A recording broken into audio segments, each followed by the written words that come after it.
sounds like come together. Go Phil. Go Phil. Go Phil. Go.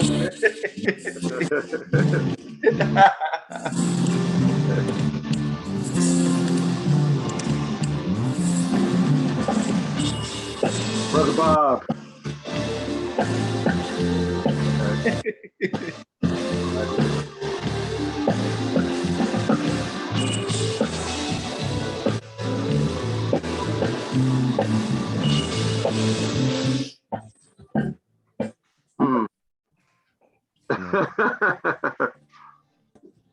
I'm not sure about the concert, but I'm imagining it can't be heard over what's going on in that arena.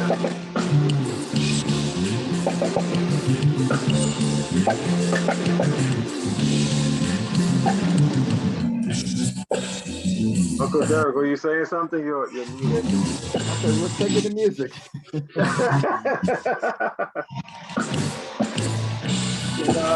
Jamel Owens.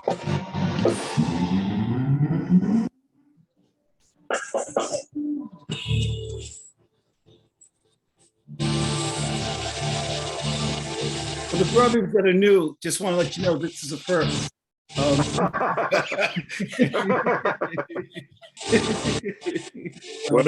That's our speaker giving us a live concert.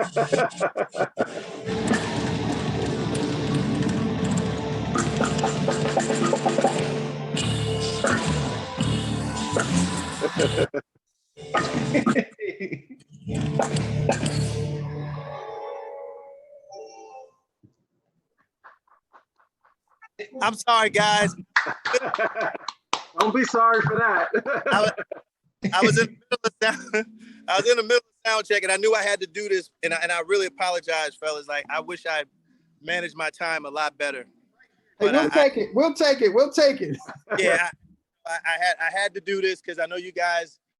You know, I love the page that you guys put together and curate is absolutely amazing, especially for Black fathers. And, I had to say something, even if it was just for a few minutes. But I am in the middle of sound check. I'm in the middle of a crazy, crazy, crazy tour, and we're in the process of doing probably one of our bigger shows this year at the Hollywood Bowl tomorrow night. So we're just gearing up this, and we got a show here in Fresno this evening, and as you can see, it's gonna be a lot of people. so we're just gearing up, man, and again, thank you guys for being patient with me and dealing with my craziness. Again, sincerely, there's no apology necessary. We thank you for allowing us to fit into your schedule, which is clearly very busy. But the floor is yours, brother. I won't try to introduce this. That would take probably more time than you have in terms of all the accolades I've looked up, and and obviously this is the Real Dads Club, and with some of the dads on the group who probably became that because of your music. I know that. That's true. That's certainly. The misconception about Boyz II Men music is that a lot of people think that it's just strictly for the ladies, and that is not true. Like, a lot of it is for the ladies, but it's also for the guys who want to put ladies in a certain type of mood or spirit. So, so we speak for the fellas just as much as we try to pleasure the ladies. You know what I'm saying? Absolutely. Yeah, it's everybody. But certainly, please, you have the floor. Well, I would just say, to all you fathers that are on this panel right now, God bless you, and know that, despite, I don't want to seem like a bitter dad, because I'm not at all. But it's just that real fathers don't look for act. We don't really look for praise. We don't look for oh, look what we did. It's just us wanting to be acknowledged in our own personal space, which means as long as our family respects us and as long as our family appreciates what we do, to hell with what the world says. So, I would like to say, to all you dads that are working hard and doing what you guys have to do for your kids, for your daughters and your sons, I commend you, because it's hard for dads. It's really rough because, you know, it is somewhat a thankless job, and it's a job that is easily overlooked, mainly because you know, everyone puts emphasis on the moms, which is no problem, and obviously they're extremely important to raising children and things that goes without saying.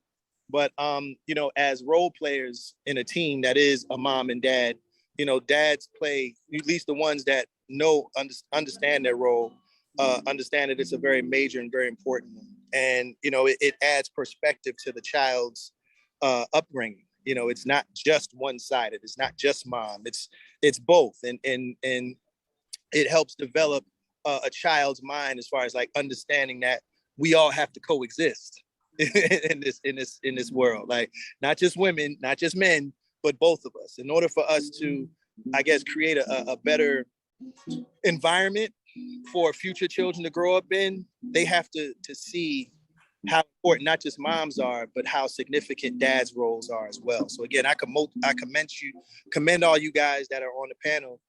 As for me, being a dad with an autistic child, obviously I have a different, I guess, a more unique role, because it's a little more challenging, a little more daunting with each day than maybe fathers with quote unquote typical children. You know, there are challenges you have to face every day, and sometimes they're the same ones. So there's a lot of strength that you have to dig from a different part of the well in order for you to, you know, really do the proper job. As far as like, and sometimes, and I think good dads also notice too, that role playing doesn't always have to be proactive. But I think that I tell a lot of my friends that have kids and sometimes may have issues with their baby mothers and whatever, is that your child still benefits by you just being present. Just be there. You may not have all the answers. You may not have all the solutions. And as men, I know a lot of times we get anxiety because, especially me having and fathers like me that might have an autistic child, as men, we always want to find the solution to the problem. And sometimes it's not always as easy as that. Sometimes it's just having to be patient and having to practice patience in the midst of learning how to deal with a child that has challenges. So, you know, to those fathers who have children with special needs, not just autism, but, you know, any Asperger's, Downs, whatever, you know, it's really a matter of just observing, watching, and going in and out when you have to, being a real team player. It's almost like, you know, a basketball team. You know what I'm saying? You got your 3-point specialist, you got your guard, you got your center, you got, you know, well, these days everybody's a 3-point specialist, but that's another conversation. But you have all of these particular teammates playing a certain role. And sometimes, you know, your role is more important in some games than others. And that's your relationship. You know, that's the relationship I have with my kids and with my wife and my family. There's certain things where my role is appointed and is more important in certain days than others. So, you know, it's really all about being, it's about being intentional. You know what I mean? Like with everything that you do, it's about having a certain intent behind it. And that's all that matters. You know, if your intent is there and it's true, then you'll never be a bad dad. That's awesome. And in terms of that, the special circumstances and as a father of an autistic child, I believe we have a father of an autistic child also on with us today. Okay. So is it possible you could tell us a little bit about your nonprofit and them offers? Well, Micah's Voice is a nonprofit organization that my wife and I created to help families that are affected by autism, meaning providing funds and services that they may not have been able to afford to help their child with this condition. And you know, growing with Micah and seeing so many people that are affected by it's the reason why my wife and I actually created this foundation, because we've seen so many people that, especially single mothers, for some single fathers that have an autistic child or two, that have other difficult as well that they have to take care of, and they have to go to work, and they gotta like make sure that their kids, you know, are good, do well in school, and you know are provided for, and have food on the table, and clothes on their back, and things of that nature. It's a tough task. So Micah's voice is just kind of, I guess you could say, we're throwing our hat in the ring to kind of help in our way those parents who we see every day that work really hard to keep their family stable within, you know, that you know, special condition. So that this is what we do. This is what Micah's voice is about. And we have a couple other things that I don't want to say right now, because you know I'd rather let it manifest, and it not you know, I'm big on like omens and stuff like that. When you say something too quick, sometimes it may not happen. So, you know, we have some things with Micah's voice that we're trying to make come to fruition sooner than later. And you guys would be one of the first to know about it. And we're very excited about it. Absolutely. It's extraordinary. Yeah. We have Derek, the founder of our group. I don't know if you wanted to say something, Derek. Well, you know, I'm going to just have Jamel. Jamel, speak a little bit about you know, what you're doing as well, because I think that really adds a lot to the conversation. Okay. How you doing? Good to be here. Shawn, thank you for everything you and your wife do. Just briefly, I'm a father of a 14-year-old son that's on the spectrum. His name is Shane. Back in 2014, I got fed up with men, including myself, not being represented correctly when it comes down to autism, being heard. But also, too, I was ashamed, because as much as I wanted to be heard, it was my ego that was not allowing me to learn about autism and what it is to be a man in a situation. So, 2014, I've educated men, been an ear to cry on, helped out men with my public speaking, with my nonprofit that I just started during COVID. I'm putting on events by myself. My fire company, I'm a volunteer firefighter. I'm teaching my fire companies and police officers how to interact with those on the spectrum. I put 7 books out myself to empower men, not only to be there for their child, but to understand the dynamic of the world and how amazing this child is in their life. Recently, just a couple, well, actually this week, I had a decision to make whether to go with Philadelphia Fire Department, which is something I love, you know, giving back to the community, protecting the community, or choose a job with the Center of Autism Research as the Family Outreach Coordinator with CHOP. And I chose CHOP. And the reason why, my wife talked to me and she said, what is your passion and what is going to bring you purpose in your life?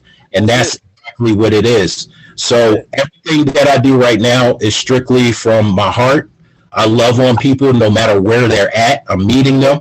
And, you know, I just do things as best as we possibly can, which means sometimes just pulling out money out of my pocket to make sure that this, I like to call them awesome family, is being heard. I'm also on online television. I have an online television show educating individuals and letting those individuals who may not get the spotlight, like a lot of us, tell their story to embrace the community at full. So I did send you a direct message, Shawn, of everything that I've done since 2014, and it's a whole lot more. So I definitely would love to work with you, all the men on this call, and in reference to what I'm putting together, because not only is it powerful to see men step up to the plate when it comes down to this and other things that are going on to the world, but those men in our Black and brown communities, which needs to actually be seen. So that's a little bit. Thank you for allowing me to speak about everything that I do. Thank you, fellas. No, Jamil, and thank you very much, man. And again, like you hit the nail on the head. It's like there's so many stigmas that come with being a father, let alone a Black or brown father. And there's so many challenges that we have to face than, you know, maybe somebody else in another nationality. And it's important that not only do we take the steps to make sure that we do what's right for our families, but also feel that and understand and acknowledge that we're not by ourselves.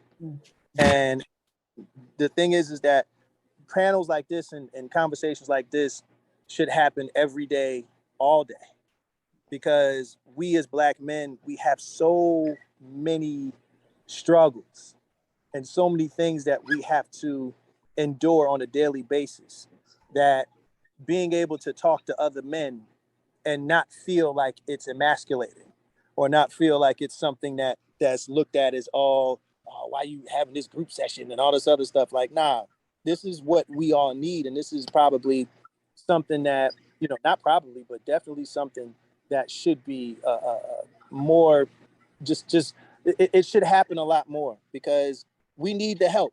You know, I just posted a tweet like a couple of days ago where I said, you know, stop acting like you need help or you don't need help when you know that you do.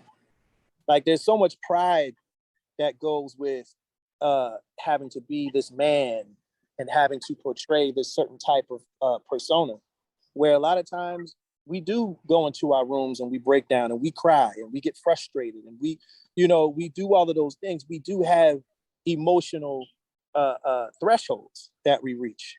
And we need to understand that, not just that it's normal, but how to handle them when they do happen. And the only way we can do that is with each other. Like, I don't know anybody, especially in my business, whether it's in the music business, the trucking business, or whatever, that has not become successful without someone giving them a leg up. And that's the same thing with being a father. Like, you know, in order to be a good dad, like, it's not a manual that you can buy necessarily. There are some, obviously Jamil got some books that we can, but is that, you know, after the books, we still need to deal with and talk to and communicate with other men in real time and get the real understanding, because time changes, life changes. Raising a kid in 2022 is hella different from what our parents had to do in 1972. So it is a whole new level of challenges, a whole new level of trying to understand the world as it is, as well as we knew it, and trying to blend both and guiding our children, not necessarily telling them what to do, but guiding them, because kids are instantly going to do what they want to do anyway. That's what children do. We did it when we were children. You know what I'm saying? So, but whenever we fell, we did have great parents, dads, moms, whatever the case was, that picked us back up. You know what I'm saying? And let us still make our mistakes, but was right there to catch us when we fell. So, but we need to have these, you know, this fellowship a lot more with men. And even if it's just talking and letting guys kind of just vent and hash their, you know, out their frustrations and things of that nature, it helps. It really, really helps. So, you know, and yes, therapists are great, but it's something about being amongst other fathers that, you know, understand, in a group of them, that hits different. You know what I'm saying? It's a little more soulful when it's like, you know, not just you and the therapist, but like a group of brothers. You know what I'm saying? Like, listening to you and hearing you and possibly giving you some advice. Guys, I hate to leave, but I have to go. But I just wanted to say thank you to all of you men. I commend you. I salute each and every one of y'all, man, and I love y'all, man. And listen, I hope that I'm welcome back anytime, because I would love to come. Absolutely are. You absolutely are. For sure. 100%. For sure. But yeah, love to all you brothers, man. Listen, y'all matter, man. Y'all are all dope. You know what I'm saying? And the fact that y'all are all on this panel, whatever, just shows a lot about your commitment to becoming not just a better father, because in the interim of doing that, you become a better human being. So love to all you brothers, man. I love y'all, man. And y'all stay up, and y'all doing a great ass job. Thank you, brother. Be safe out there. Thank you so much. Absolutely. Love y'all. Hope to see y'all at one of our shows. 100%. You will. You will. And we hope to see you back on this call. Yes, sir. Absolutely. Absolutely. Y'all have a great one. Absolutely. Go kill them. Yeah, bye-bye. Thank you. Absolutely.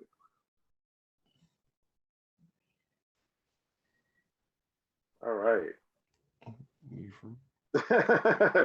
So we had a concert. We had a little bit of a concert, and then we had some great talking points. So, but Ish, you had your hand raised. I don't know if you want to address the group with what's on your mind. No, I wanted to ask the question to Jamel or Shawn, but Shawn had to go. Has having an autistic child, has that redefined what patient means to you? Oh, yes, yes, yes, yes. I speak in one of my articles talking about the day of the diagnosis and the events that led up to it. And I remember one in particular where my son was doing a motion called stemming, where they line whatever the object may be on a linear edge and go back and forth with their eyes to actually relax and satisfy their need for stimulation, brain stimulation. So I remember that like it was yesterday, and I got frustrated and angry because I didn't know what was going on, and I pushed my child down. At the age of 3, I pushed him down because I didn't know, because it was unknown to me, and I didn't know how to deal with the anger and the frustration. So the train's knocked down. He got, angry and upset and was crying, and I stood there and I was just like, what did I do? And he got back up and he lined up back up and continued back and forth. So I speak about that. And I also speak about where I came to, I guess, understanding how much of a gift he was at that moment, where I was just like, I lost everything, I lost my job, about to lose my apartment, lost my car. I didn't have anything. And he came out of nowhere and just hugged me. And at that time, I was like, okay, I need to be more like him to understand what's going on in the world and with myself.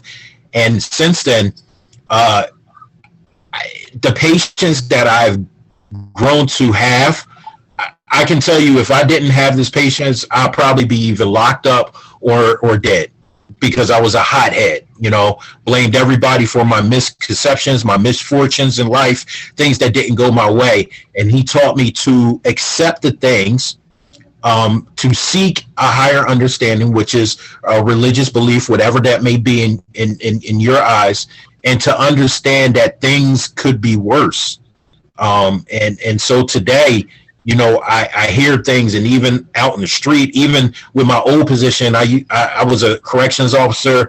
I used to be in units where, feces and urine was thrown at me, and, people would get mad and be like, yo, like, I'm gonna open up the cell and I'm gonna throw you a couple. But it's just like, yo, like, what's going on with you, man? What, you need attention? Like, what's going on? And those are the things that bettered me as a man and a person.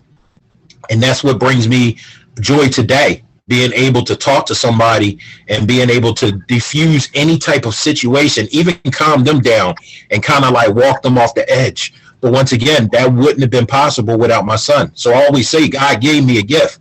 He gave me life. He gave me extra years on my life, because without my son, I wouldn't even be married today. Tell you the truth, like, you need patience to be married. So I wouldn't even be married today. And he gave me even that. So yes, patience has been changed 100%, 100%.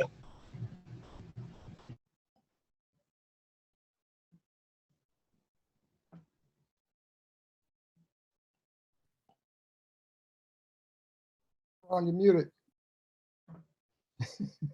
Paul, you had a question? Sorry about that. I thought I was. Yeah. I was like, what, Paul? Why are you not saying anything? Yeah, I had a question for Jamil also. So my question is 2 parts.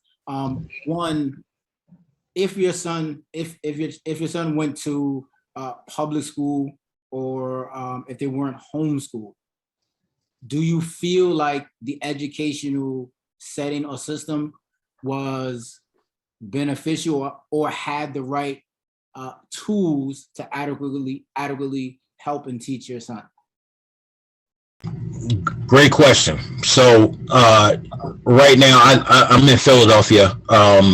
My son lived in Philadelphia, but unfortunately, just like a lot of parents, they had to move outside of Philadelphia into the counties to get proper service and a better education. What I mean by better education, because the Philadelphia school system is a great education system, but it lacks the resources, as you said before, in your particular area, also here, to deal with our autistic children.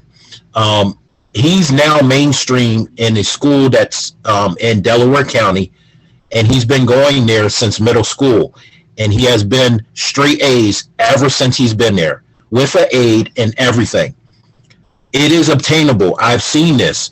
But in the same token, I'm trying to sit in front of the superintendent of Philadelphia schools to allow him to understand that every child has a right to education. This is stated in our Constitution. This is stated in the laws of each and every state.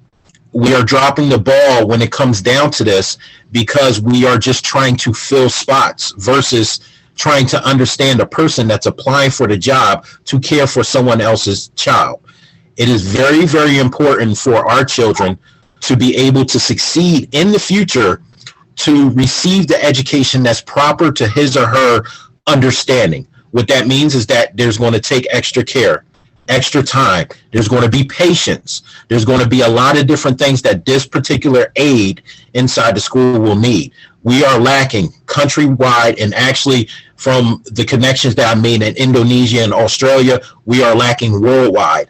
And this is something that we cannot continue because these are our future. So, I want you gentlemen to remember our act, which is called Act 55, which right now is in place. Your particular state might have something similar that allows a child who is transitioning out of high school or middle school an extra year of school, given that the IEP wants it. There are good advantages about this. There are bad advantages about this. Unfortunately, some parents are to the point of stressing out that they will allow their child to stay in school an extra year to constitute a babysitter. And then there's other children that actually need the service because they are not receiving the proper education or not meeting the milestones in the IEP.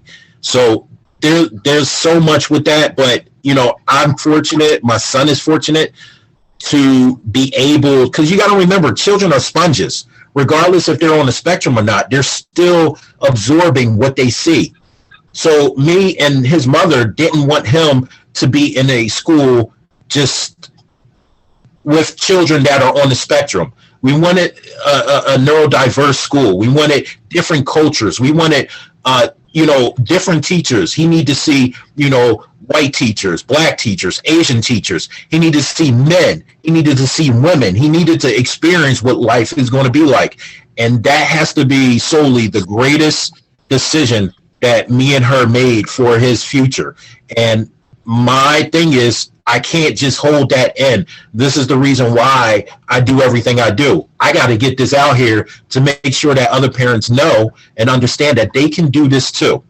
So, that's really what everything that I do. Hopefully it answers your question. There's a lot to it, but it's a good battle, but he's doing amazing, and he's about to enter high school, and he's excited, and I'm excited for him. Just when I keep crunching on these chips. That's extraordinary work. Sorry, you still have your hand up. Did you want to? Yeah, I think Paul had another question. Paul, you had another question? Because he said he had two questions. Oh, no, he answered that. That was just in case. But my second question is, can you let everybody know what an IEP is, just in case they don't know?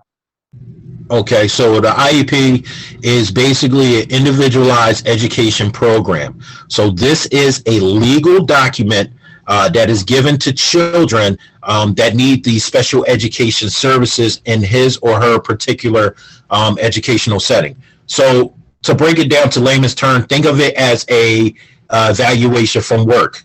You know, you get the job, you're doing the job. You sit down after 90 days and your supervisor goes over the milestones that you actually hit. This is the same thing with the IEP. The thing about the IEP is that it not only encompasses the educational part, but also too social skills, things of that nature can be encompassed in the IEP. Unfortunately, our parents don't know a lot about that.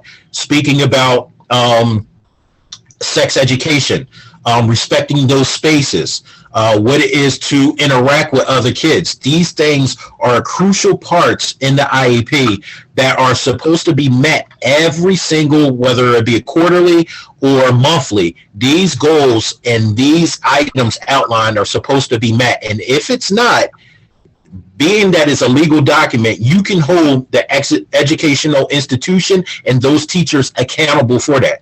You could go to court with this. This is a legal-fied document. So that is an individual education program. I don't mean to plug it in, but I do have a Kindle book actually going over the different sections of an IEP.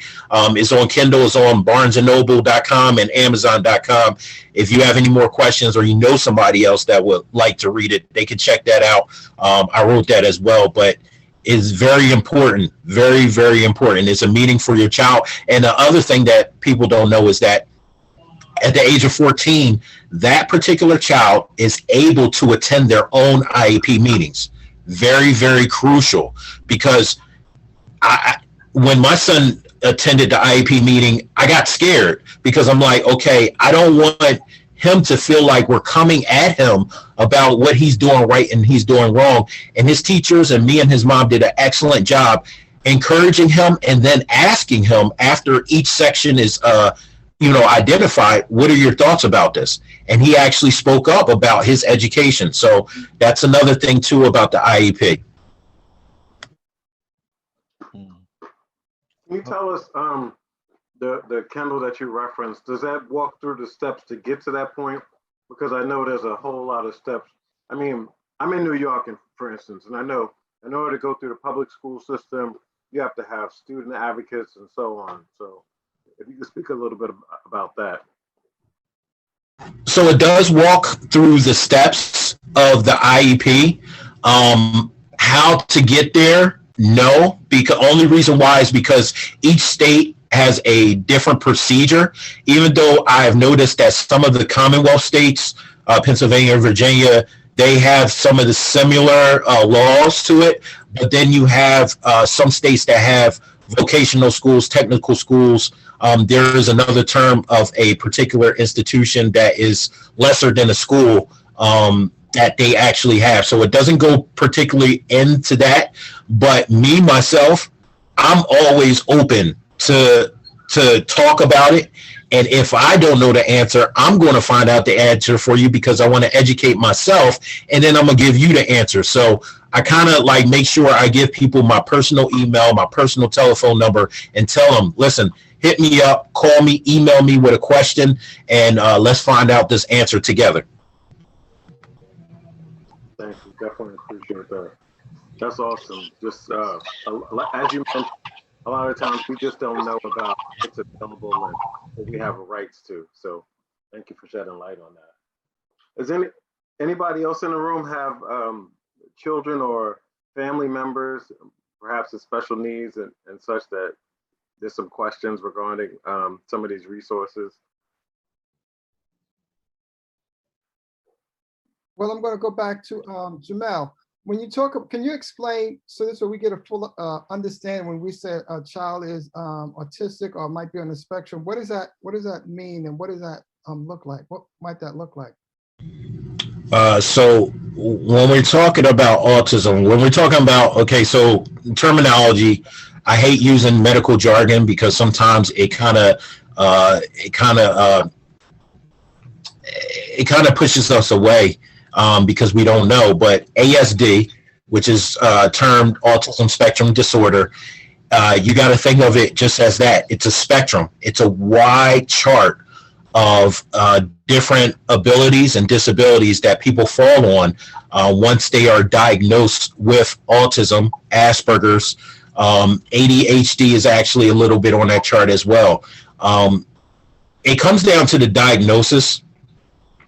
If your child is not meeting milestones, one thing I like to say is doesn't mean that that child has autism. It could possibly just be a delay in learning, which I had a delay in learning when I was younger. But if there's significant milestones that are not being met, things that you can actually notice, lack of eye contact, speech, they're not talking at a certain age, which is normally around 2, start, really putting like just one words out there. If they're not walking either, that's something that people tend to overlook, but it is very, very important. Those are some factors to actually get your child diagnosed.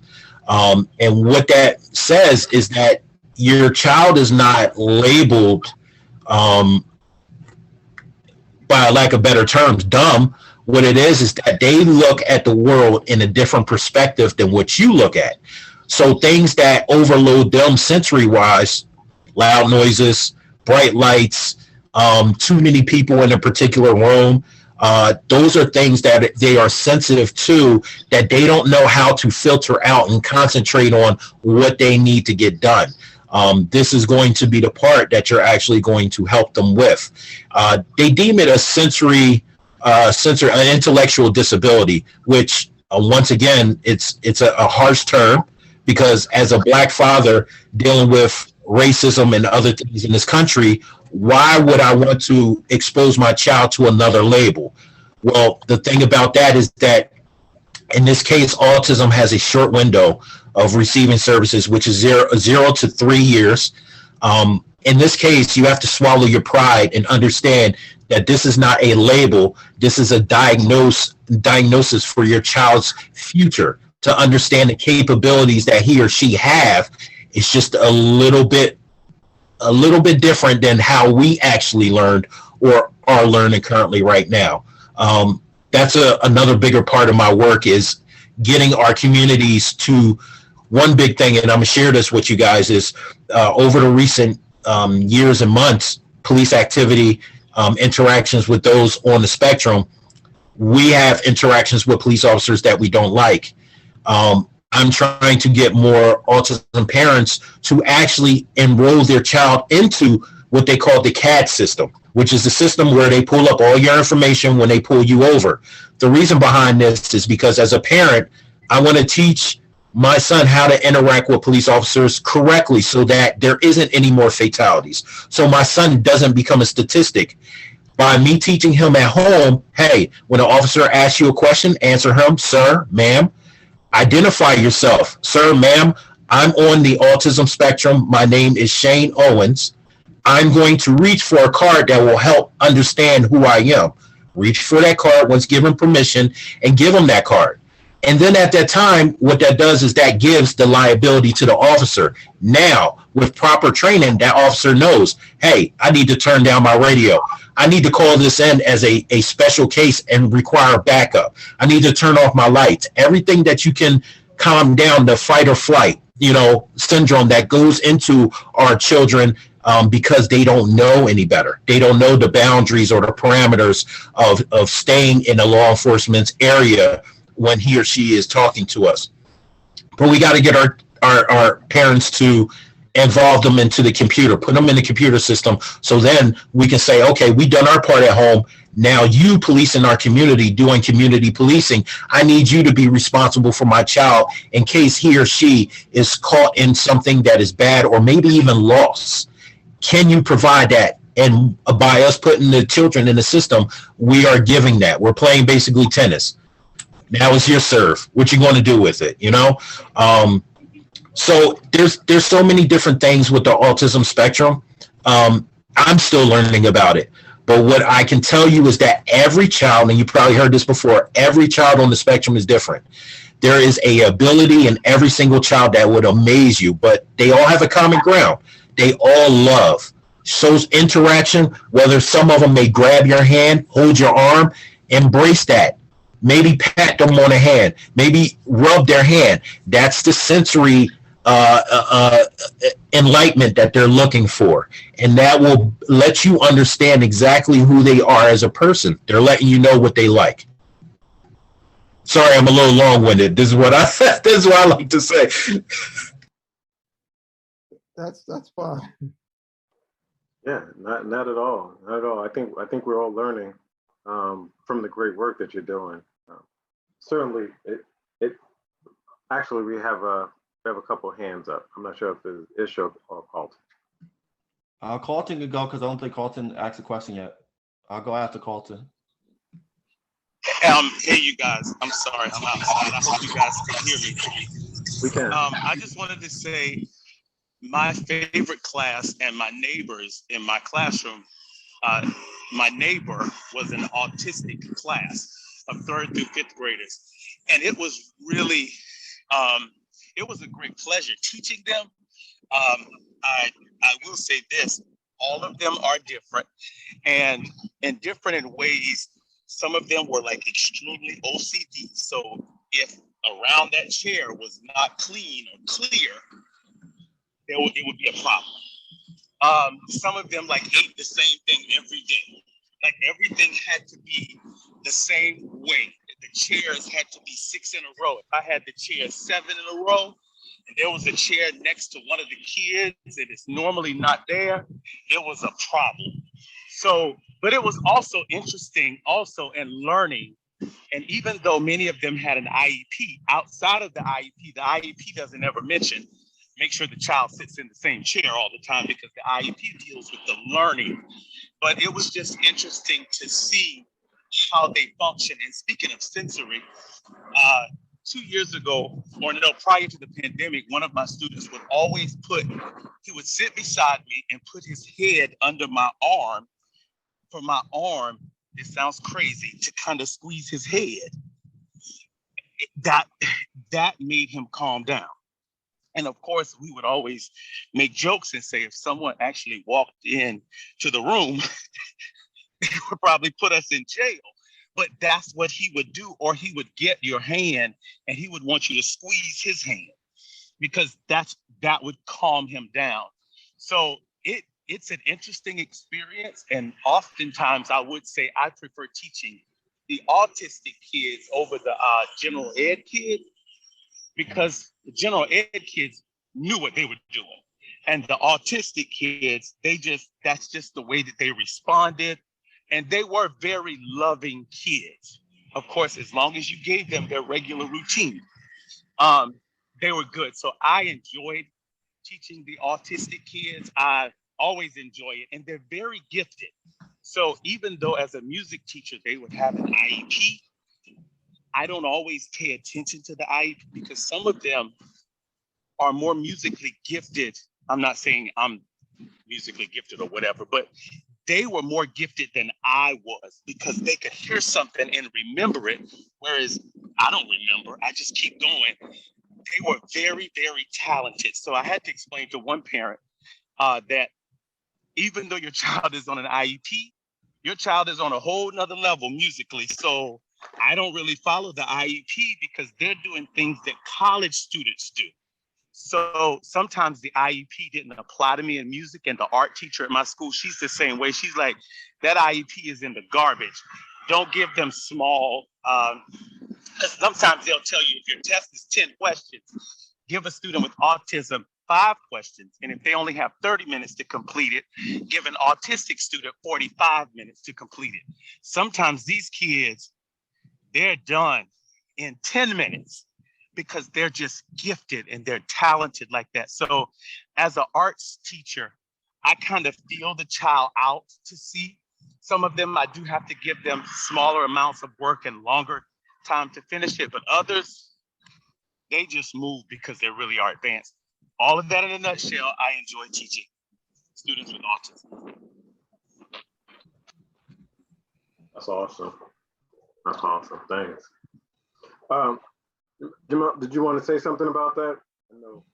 I mean, I saw you nodding your head in agreement. Sounds like Carlton, thank you for what you do and just realizing the potential in our children. it takes a different perspective and a different heart. And we all have that heart. We just have years of hurt and pain that have been added to the heart sometimes, and we can't see that. So being that you're able to see it, it's amazing, and it's welcome, and it needs more. Art is expression, so music is expression. And the things that you have to realize about our children is that they are very lovable, very open, compassionate people. So no wonder they would cling to art. I mean, any type of art, whether it be painting, whether it be music. My son plays the cello. Never thought in a million years my son would play the cello. And he's very good at playing the cello.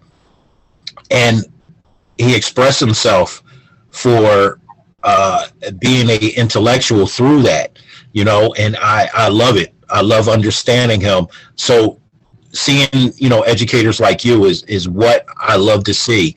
And there is an educator in all of us. We just have that patience and that understanding that we just gotta kind of tweak a little bit. So I appreciate you sharing and being honest and open about your feelings and what you saw, because that needs to be heard as well. Thank you. Jamel, quick question. I do see a disconnect for people that want to support and want to help the cause, but to actually put it into plan or being an activist and actually the things you alluded to earlier, the things that need to be done. Do you see there's a big disconnect for the people that's doing the work compared to the people that say they want to help, but you're not getting the help you need?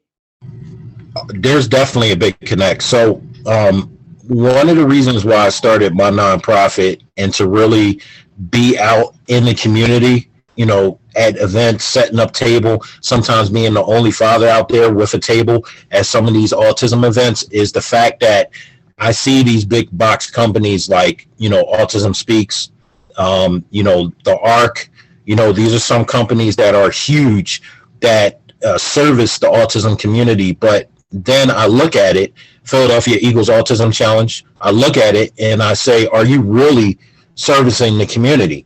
The glitz and glamour behind fundraising and educating, it's great, but there's still a mom that's struggling out there with their child that doesn't know what to do. There is a father out there that walked away from his child because his ideological mindset about a normal child is not present with this child who's been diagnosed. So what are you doing about these people? Where are you meeting them at? And oftentimes they're not.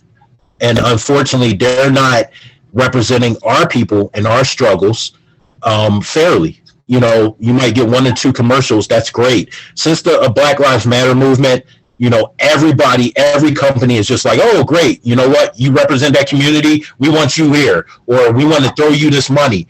And I tell people all the time, if you have a mission and a purpose that aligns with giving to other people, this is your time. Do that. Use the opportunity right now, but also remember why that opportunity came about. So what are you doing to further that, so we get a clear understanding of what these companies is missing, what they need to be doing, and how you can continue on this mission for the next group? Because I'm 40. I'm not going to be doing this forever, but I'm going to be doing this for a long time. But I also have to educate the next upcoming youth that want to be doing community service, that want to speak loudly and proudly for their neighborhoods and their community. Hopefully my son, and if not him, people that might see me. I'm in a volunteer fire company, and there's only 2 Black people in that company, me and one other guy. And, I see it as a privilege to show them what it was like living in the ghettos, living in the hood, coming from Philadelphia, what I've been through. That's called loving on them, just giving my story and my perspective, because they lived up here in this town their whole life, So big box companies have a lot to learn. And with my new position with CHOP, I'm ready to just be uncut and real with them. I'm ready to be the poster child. Once again, not to get all this glitz and fame for myself, but to invoke change onto other people. So another Black man can sit there and see me and be like, well, he did it for autism. I could do it for gun violence. Let me go out here and just start a campaign myself and make up a logo myself and start being at these events. That's what it's about with me. These companies are now about this versus, how many people can we get enrolled into a program that really service their needs? Thank you. Absolutely. Thank you. Scott? I would ask a question. Can you identify like a curriculum or something that works with or things to train or teach fathers with autistic or kids or special needs kids? I run, some of the guys here know I run quite a few father programs, and we do have fathers that have that. And I was looking for like a workshop or a class or something that I may be able to train on to be able to say, hey, when you have a father that comes to your program with this particular need for the child, that there's some special things of training just that father on. Do you know of a curriculum or any things that would be good to use? This is Mr. Owens. I'm asking you. Sorry. No, that's cool. So I don't particularly know of a curriculum. I put my information up for everybody, my contact information. So I want you to contact me. Here's the reason why. Two things come to mind. The first thing is I don't know it. So that makes me think, okay, now I got to find it. That's the first thing. And then the second thing that I invite is, since I don't know it, and I'm going to research it now and either get you connected with the person, but how about we create one for these autism fathers? That's the reason why I took this position. So men like you, women, whoever, can sit there and be like, listen, I have these amazing kids that I don't want to give up on. I don't know where to do or where to start. That's my role. So I want you to contact me. My email address I put in the chat with my telephone number. Reach out to me so we can set some time up and talk about exactly what we want to do, the needs. See if I can piece together some things by research, and let's present it for these fathers. Let's make it your own, because you can be an expert as long as you research about it and you start to learn and actually understand what's going on when it comes down to autism. You can be an expert. I'm not going to doubt your expertise if you put the time and the work in. So that's what I'm here. I'm here to help you understand that. So definitely reach out to me.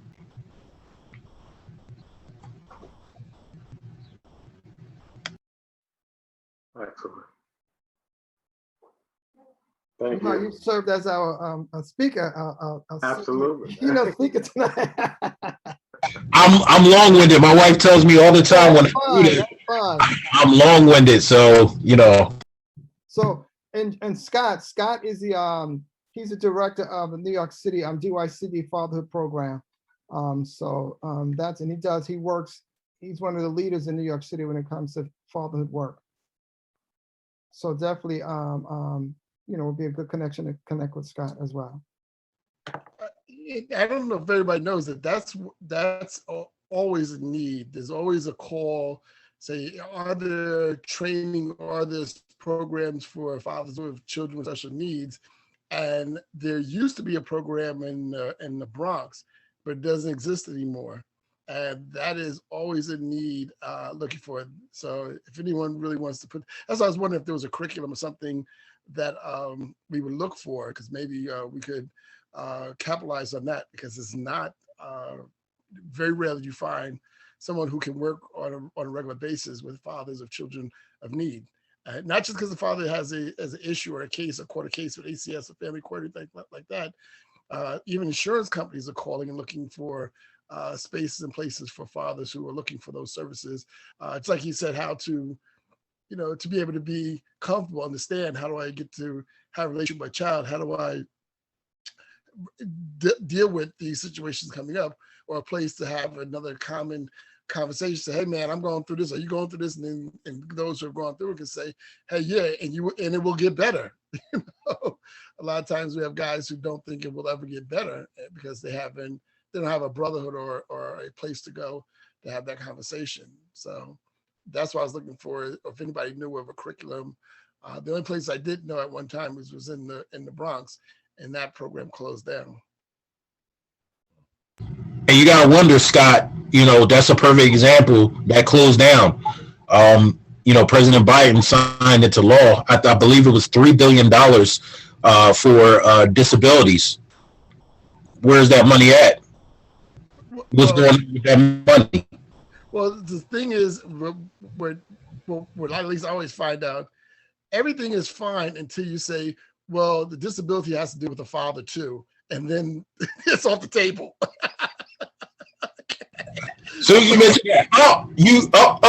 Let's take this away. like, what happened?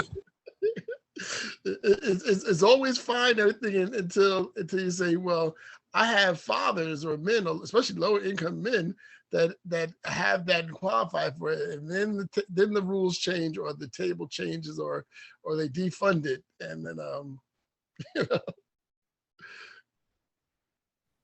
So it seems like we may have to look at, Scott, maybe trying to do even if it's a workshop series. Oh yeah, you know, I'm getting ready to call the city back together, because I have to bring the city fatherhood groups back together for some things coming up that I'm hearing the city is moving toward trying to do, and actually state's trying to do some stuff too. So. Hey Scott, listen, I'm down in Philadelphia. I'm willing to come up there to do a personal workshop. There's nothing really stopping me. I got to remember, like, this is the reason why I took this position, and to have that now after this call, I'm gonna have that on my heart. And to me, you know, not being able to at least help a man wherever he's at means that I'm failing him and I'm failing my son at the same time, and I can't have that. So definitely, I sent you personally my information. Let's see if we could work something out. That's a hop, skip, and a jump on me on the train. Come up there and be in front of them guys so they can see what I look like and what I've been through. And sometimes that's all you need for someone else to finally open up and be like, okay, you know what? I need some help with this. How can I get over this? You know, so let's definitely connect and work on that, brother. Yeah, because I had a brother in Washington, D.C., Dr. Daggett, and I've lost contact with him, but I remember his name just popped in my head. He's out of Washington, D.C., because he was actually doing a lot of the fight in Washington about fathers with children with special needs, and he was doing well for a while, and I hadn't heard from him. So maybe between you and I, we can dig him up and find out what's going on. Carlton, I think you had a question, Carlton. I just wanted to say something really quickly. One thing I think someone earlier was asking about programs or something for parents with kids with special needs or autism or what have you. This would be, I don't know, this would kind of be my suggestion, is utilizing what you have within your school district, because normally you will have someone at central office over students with, I don't know what they call them. Sometimes they call them special needs, sometimes they call them SPED, sometimes they call them exceptional students, but you'll have someone over that department. And I've known people you could email that person, and if you tell them and you press them and tell them that you want workshops or you want something so that you can understand your children or your child with autism, they will do that. They did that here in DC when they were trying to send students to a school, to another school that didn't have an autism program. The parents reached out to central office, and central office came, they met with the parents, and I'm sure they would probably do something like that. And I think that could be a first step, because it could also show you what that school district is offering your child. And we all know that schools with students with special needs, there's no budget, because it's unlimited, because they have to accommodate those students and do whatever they need to do. So I would suggest something like that, because that would do two things: help you know who's running the special needs department in your district, and it could also get you some information about what's going on in the school system. That's just a thought. Derek would probably know more than that, being an administrator, but that's just a thought I had. That sounds like a great resource. Absolutely. Derek, you look like you're about to say something. No, I was saying thanks, Carlton. Absolutely. Thanks, Carlton. Does anybody else have a point that they wanted to add to the discussion, or a question, or thought, or comment? Okay.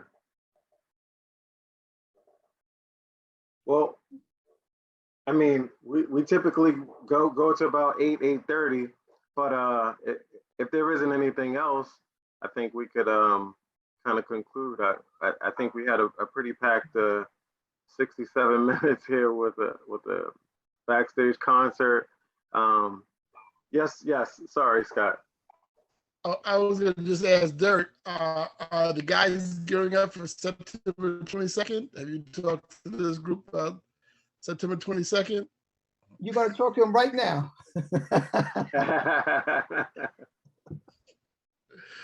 So, since we're talking about education, You're going in and out, I Scott, guess the bro. group, I don't know if the group knows about that. They don't? Say it again? You're going in You're and out. going in and out. Oh, okay. Maybe it's my Wi-Fi where I'm at. But I want to talk to the group on September 22nd is this year's Dad Take Your Child to School Day. Since we were talking about education, that could be a real good something to talk about during the educational day at the schools that we're going to, and just asking what are they doing for children with special needs and their dads, because that could be another conversation since we had. And the other thing is that this year we're going to be looking at pushing and talking more about, what do we say, Derek? I know it's going to be about Like safety in schools and in communities. And we'll talk about the whole thing with the violence, but just really talking about the importance of dads just creating those safe passages and being involved even at the schools to help prevent children from getting into any type of trouble as well. Yeah. There's a couple of there's one program up in Westchester I'm really excited about. It's for retired grandfathers. It's called the Grandpa Program.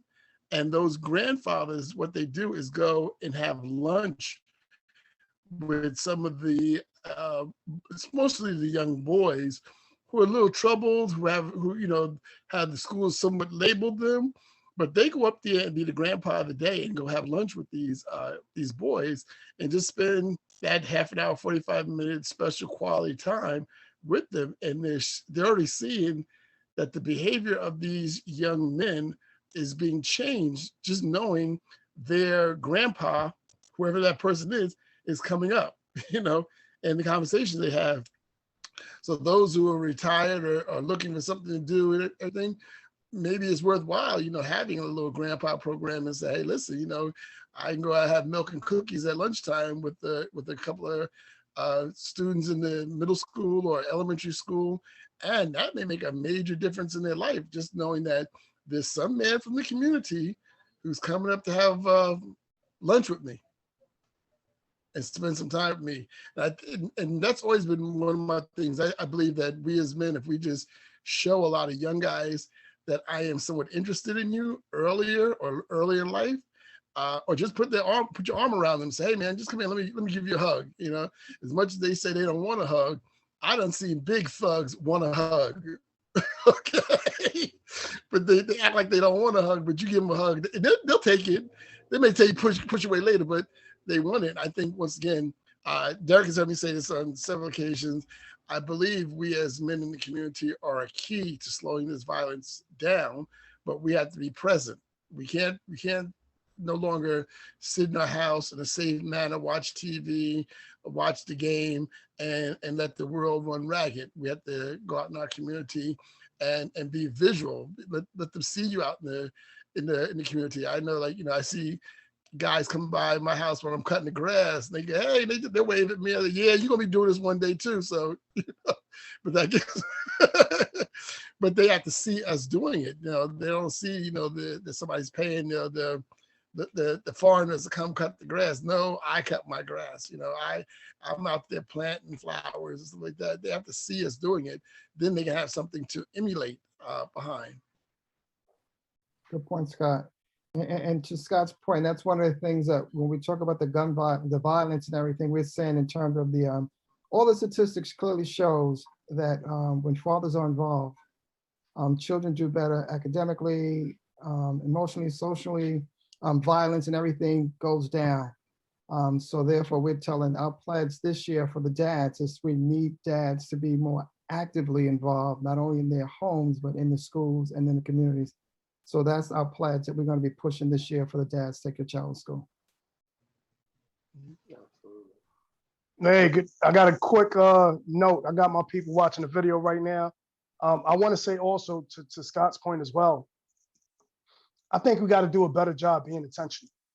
Everything that we do needs to be intentional. Like every time we meet with, like, you know, the grandfather program, as I'm listening, that's a great idea. And I think also, just like when we deal with a young mind, no matter how old, 5, 15, 25, we have to be intentional and just let it be known, here, I'm giving you a gem.